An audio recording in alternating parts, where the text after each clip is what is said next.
Langit Desa Blangkrung menyambut kami dengan hangat. Langkah pertama kami penuh harap dan tanya, apa yang bisa kami beri dan apa yang akan kami pelajari di sini. Selama lebih dari 1 bulan, kami mahasiswa KPM dari Universitas Islam Negeri Araniri telah menjalankan berbagai program kerja di Desa Blangkrung. Kami belajar bersama masyarakat, berkontribusi semampu kami, dan mendapatkan pengalaman yang tak ternilai. Terima kasih kepada seluruh masyarakat Desa Blangkrung atas sambutan yang hangat, bimbingan, dan kerjasama yang luar biasa. Walau waktu kami terbatas, semoga kehadiran kami membawa manfaat sekecil apapun bagi desa tercinta. Di Blangkrung, kami mahasiswa belajar bahwa hidup bermasyarakat bukan hanya soal tinggal bersama, tapi juga soal saling peduli, gotong royong, dan berbagi dalam suka dan duka.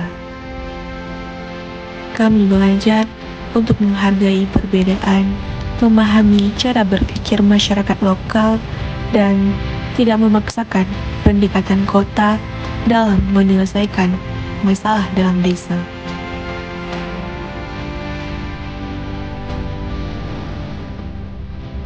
Hari demi hari, kami menyatu dengan tawa banyaknya anak-anak, dengan semangat para ibu, dengan kerja kerasnya para bapak, dengan kebijaksanaannya para tetua.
KPM Blangkrung sukses. Allah.